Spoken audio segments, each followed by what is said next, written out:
Halo Ibu dan Bapak, salam dan bahagia.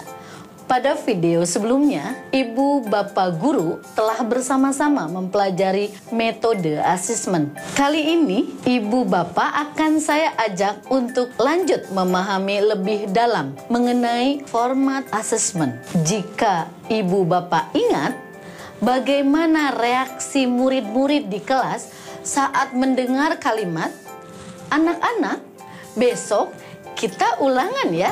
Pasti banyak murid yang merespon kalimat itu dengan perasaan cemas, khawatir, dan biasanya murid-murid akan lebih fokus menghafal daripada memahami. Kira-kira mengapa ya? Dalam format asesmen yang selama ini berjalan, seringkali murid terjebak sekadar menghafal. Padahal seharusnya murid bisa lebih diarahkan untuk proses belajar yang lebih bermakna, seperti merenungkan, merefleksikan, menganalisis, dan menghubungkan pengetahuan dengan fenomena yang ada di sekitar. Berdasarkan formatnya, asesmen sendiri bisa kita klasifikasikan ke dalam dua hal, yaitu 1. Asesmen tradisional, dan 2. Asesmen alternatif. Kira-kira apa saja perbedaannya? Mana yang lebih baik untuk digunakan? Asesmen tradisional sendiri merupakan format asesmen yang paling umum digunakan. Beberapa bentuk asesmen tradisional adalah tes pilihan ganda, tes benar atau salah, soal isian pendek, dan esai. Kelemahan dari asesmen tradisional adalah terbatas dalam menerjemahkan ketercapaian kompetensi pada capaian pembelajaran murid, yaitu hanya sebatas pada pengetahuan saja dalam waktu itu juga. Seperti pada tes benar salah, tentu ibu bapak akan bingung untuk mencari tahu apakah murid yang mampu menjawab dengan benar karena benar-benar paham atau karena faktor keberuntungan saja. Nah, tipe tes benar salah ini sebenarnya mirip juga dengan tipe soal pilihan ganda dan isian pendek.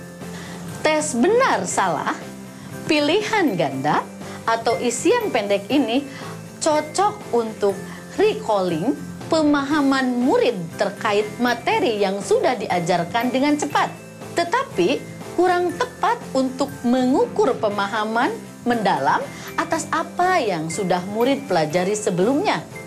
Sebenarnya kita tetap bisa menggunakannya secara lebih optimal untuk mengukur pemahaman murid.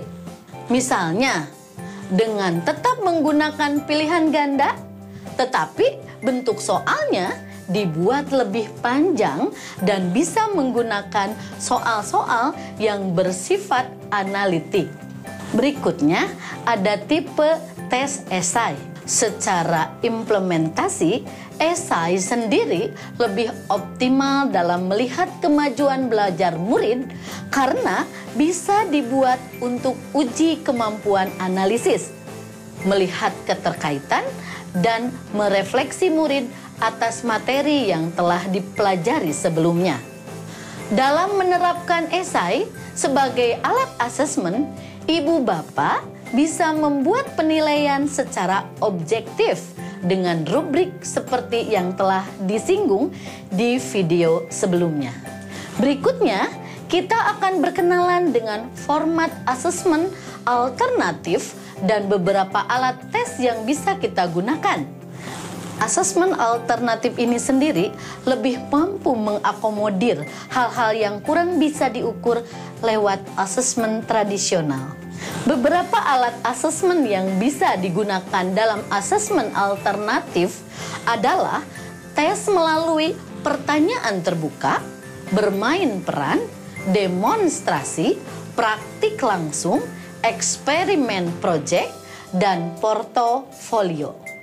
Portofolio terdiri dari karya murid yang menampilkan penguasaan keterampilan tugas dan ekspresi atas suatu materi yang telah dipelajari sebelumnya. Misalnya, guru bisa membuatkan suatu template jurnal atau diary untuk setiap murid. Lalu, murid diwajibkan untuk mengisi jurnal atau diary setiap selesai pembelajaran. Di dalamnya, guru meminta setiap murid untuk melakukan refleksi terkait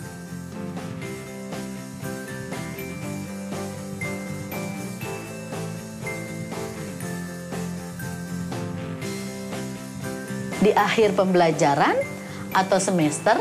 Guru bisa melihat seluruh konten dan rangkaian jurnal atau diary dari setiap murid untuk ditarik penilaian berdasarkan rubrik dan kriteria tertentu yang telah ibu bapak tentukan sebelumnya.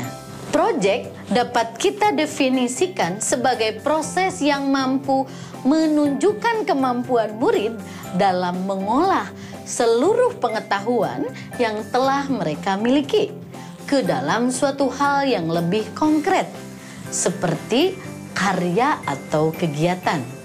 Penugasan melalui proyek bisa secara individual atau kelompok.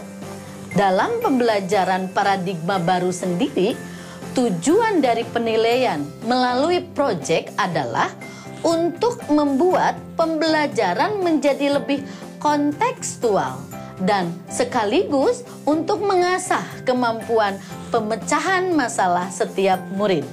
Bisa melalui pembelajaran di kelas oleh masing-masing guru mata pelajaran atau melalui berbagai proyek penguatan profil pelajar Pancasila di sekolah. Beberapa penugasan proyek yang bisa diberikan pada murid seperti pengembangan rencana, karya seni, proposal penelitian, dan presentasi multimedia.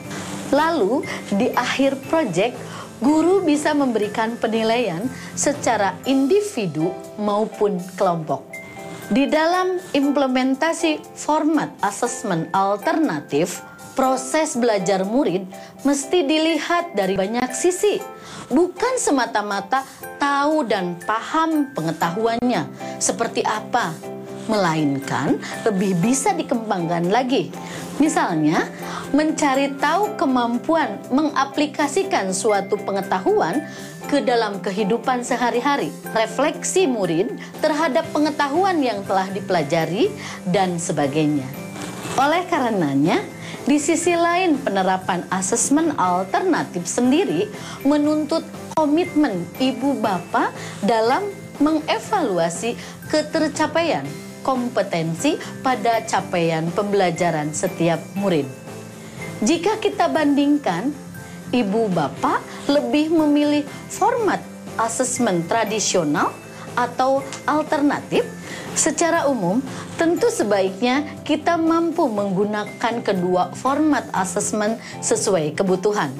Asesmen alternatif, walau di sisi lain terkesan lebih merepotkan, tentu lebih mampu mendokumentasikan kemajuan belajar murid yang lebih berorientasi pada proses, bukan hasil saja.